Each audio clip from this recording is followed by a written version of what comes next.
kita sebagai pejuang kaum perempuan, karena mungkin kita melihat ada karyanya yang berupa gagasan. Misalnya yang ditulis oleh Kartini berupa surat-surat yang oleh Abedonan diterbitkan menjadi sebuah buku yang diterjemahkan dari Belanda. Saya takut lupa Doors Light, yang kemudian diterjemahkan oleh Armin Pane menjadi Aristoteles.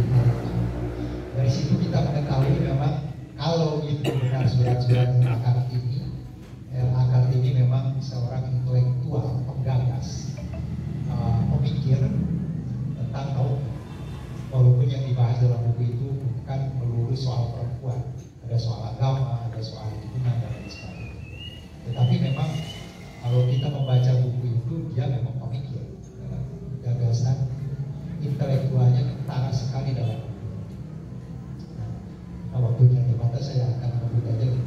Kemudian Dewi Sartika juga sama sebenarnya. Kalau kita baca buku Keutamaan Istri yang ditulis oleh Dewi Sartika pada tahun 1913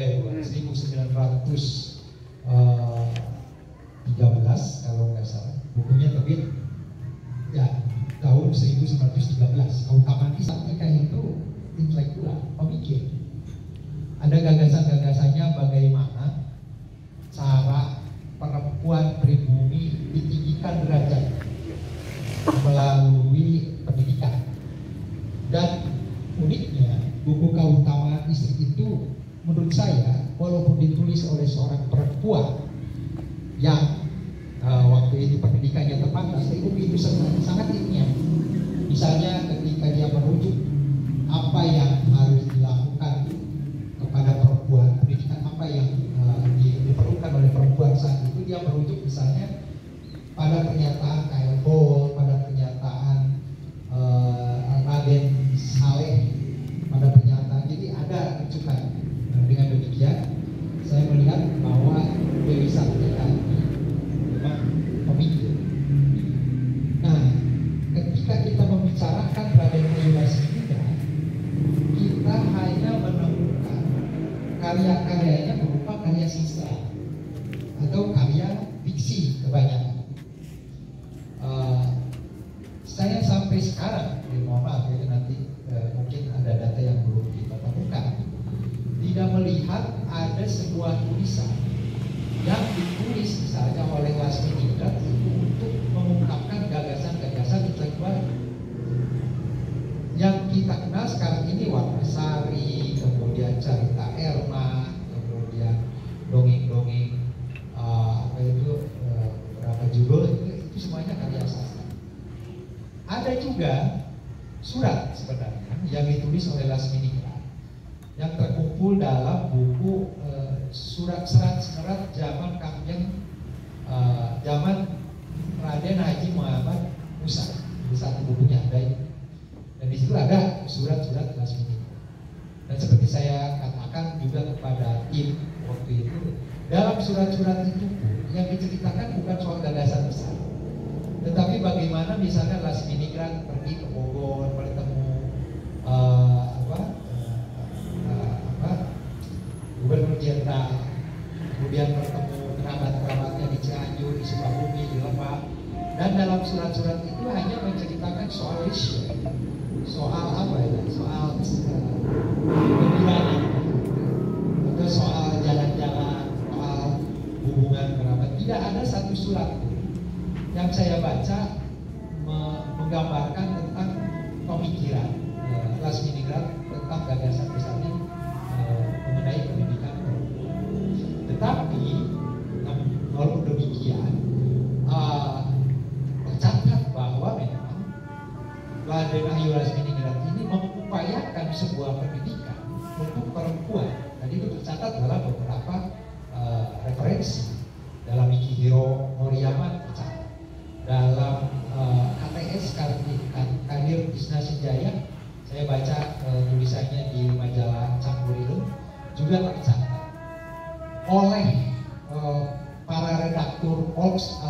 sudah juga tercatat bahwa Lasminingrat itu mengupayakan pendidikan untuk perempuan, sehingga kita kemudian tahu bahwa 1907 Lasminingrat mendirikan sekolah istri, sekolah keutamaan istri, namanya justru sekolah keutamaan istri, yang kemudian istilah ini dibawa oleh Dewi Sartika untuk mewujudkan gagasannya, mewujudkan sekolah istri di Bandung. Nah, itu problem pertama, bahwa ketika Kartini bisa kita baca pikirannya melalui habis gelap terbitlah terang, Dewi Sartika bisa pikirannya dibaca di buku keutamaan istri. Untuk kasus Lasminingrat, pemikiran-pemikiran itu tidak ditemukan. Nah, mungkin nanti kita bisa cari. Saya yakin betul kalau Lasminingrat ini juga memiliki risetnya. Tetapi dalam bentuk apa pikirannya itu bisa dituangkan atau dituangkan yang mungkin dokumennya kita dapat. Itu problem pertama. Sementara literasi Barat pada zaman itu memang lebih ya literat. Maksudnya orang yang menulis, orang yang mengeluarkan gagasan dalam tulisan itu yang dimenangkan. Beda dengan orang yang cuma bicara atau cuma dibicarakan. Jika tidak ada bukti tentang tulisan-tulisannya atau tentang gagasan-gagasan besarnya yang tertulis, maka mungkin Malegrana waktu itu lebih baik. Beda dengan Kartini, Dewi Sartika. Nah, Dewi Sartika selain menulis keutamaan istri, beliau juga menulis beberapa artikel di majalah yang dikeluarkan oleh Paguyuban Pasukan sekarang. Dan ada beberapa